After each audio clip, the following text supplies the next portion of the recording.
অনেক কথা ছিল। এইবার এই পরিস্থিতিতে প্রমাণিত হয়েছে যে অধিকার 18 সালে মাননীয় প্রধানমন্ত্রী ছেড়ে দিয়েছিলেন, যেটা গেজেট করে বাতিল করা হয়েছিল, আপনারা এই অধিকার কেউ কেউ ফিরাই আনতে গিয়া আজকে এত বড় একটা দুর্ঘটনার পতিত হইল। সবই ঠিকঠাক মতো হইল। আপনারা এই মঙ্গলবার এই জায়গায় দাঁড়াইয়া বলছিলাম যে প্রধান বিচারপতির রায় পর্যন্ত একটু ওয়েট করেন। অনেকেই ওয়েট করেন নাই, অনেক আবেগ ছিল, যার কারণে আজকের এই ধ্বংসলীলা। আমি আরো জিনিস বলতে চাই, এই মঙ্গলবারের পরে বৃহস্পতিবারেও প্রশাসন চাইলে, প্রধান বিচারপতি বা আমাদের সুপ্রিম কোর্ট চাইলে বৃহস্পতিবারও একটা সমাধান দিতে পারতেন বলে আমি মনে করি। এই যে শুক্র শনি গেল, এর মধ্যে ঢুকে গেল হচ্ছে গিয়ে জঙ্গিরা। এই ছাত্ররা তো আর আন্দোলনে ছিল না, আর শুক্র শনিবারে কখনোই জঙ্গিরা ঢুকে গেল।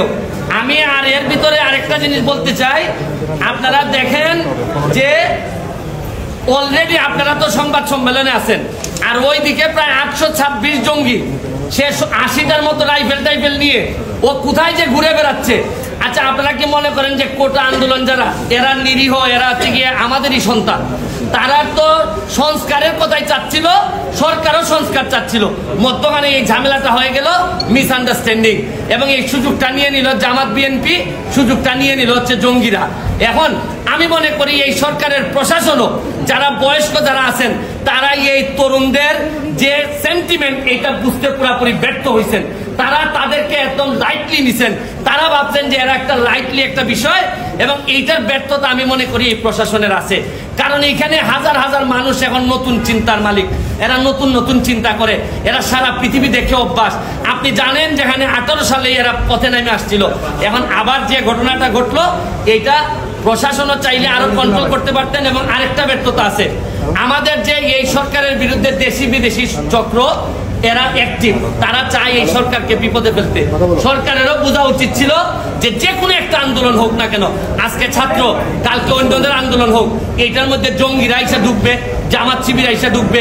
এইখানে প্রশাসনও ব্যর্থ হয়েছে, এটা বলতে আমি অ্যাড্রেস করতে ব্যর্থ হয়েছে। আমি সরকারকে দাবি জানাবো, যত দ্রুত সম্ভব আমরা যে অর্ডার হয়েছে সুপ্রিম কোর্টের, এটা গেজেট আকারে প্রকাশ করে, কারণ সরকারের প্রতি বিশ্বস্ততা কমে গেছে ছাত্রদের। এইটারে বাড়ানোর জন্য আমাদের কোর্টের প্রতি বিশ্বস্ততা কমে গেছে, কারণ কোর্ট বলার পরেও ছাত্ররা শুনে না, প্রধান বিচারপতি বলার পরেও ছাত্ররা শুনে না। কারণ হচ্ছে গিয়ে আপনি যাই বলেন, বাস্তবতা হচ্ছে গিয়ে ছাত্রদের জন্য যে বিশ্বস্ততা থাকা দরকার ছিল প্রশাসন এবং বিচার বিভাগের, এই বিশ্বস্ততা নাই।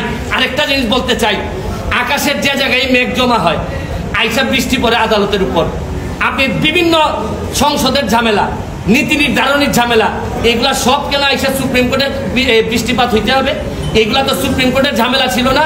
সুপ্রিম কোর্টের ইমেজ ক্ষুণ্ণ করার জন্য এই ধরনের মেঘগুলা যথেষ্ট। পলিসি ডিসিশন যেখানে প্রধানমন্ত্রী 18 সালে শেষ করে দিচ্ছেন, এইটারে হাইকোর্টে নিয়ে আসা, এইসব ঝামেলা, মানে মেঘ জমে অন্য জায়গায় আর বৃষ্টিপাত হয়েছে গিয়ে সব সুপ্রিম কোর্টে। আমি বিশ্বাস করি সুপ্রিম কোর্টের ইমেজ এতে ক্ষুণ্ণ হয়, পরবর্তীতে এইসব বিষয়ে যেন আরো সচেতন থাকেন সুপ্রিম কোর্ট, এবং প্রশাসনের জন্য সতর্ক থাকে, এবং দ্রুত আমি মনে করি গ্যাজেটটা দিয়ে আমি বাচ্চাদের যারা আছে তাদেরকে বলবো, তোমরা বাড়ি ফিরে যাও, তোমরা যা চাইছিলা তার চেয়ে বেশি তোমরা পাইছো। এবং এখন রাষ্ট্রকে ঠিকঠাক মতো যারা আজকে এত বড় ক্ষতি করছে, বিটিভি জ্বালাই দিছে, এরা মেট্রো রেল জ্বালাই দিছে, মিরপুরবাসী এখন সারা জীবন, সারা 1 বছর কান্না করলে এই পাপ মোচন হবে না। আর এরা চান্স পাইলে পদ্মা সেতু ভেঙে দিত, শুধু চান্স পায় নাই। এরা আসলে এইবার প্রমাণ হয়েছে, এদের কাছে ক্ষমতা গেলে বঙ্গবন্ধু কন্যার কাছে ক্ষমতা ভুল শুদ্ধ থাকলেও ওনার কাছে ক্ষমতা নিরাপদ, আর এদের কাছে ক্ষমতা গেলে কি হবে, এইটার নমুনা আপনারা অল্প দিনের মধ্যে, এই 2-3 দিনের মধ্যে দেখছেন। আমার এইটাই দাবি। ভালো থাকবেন।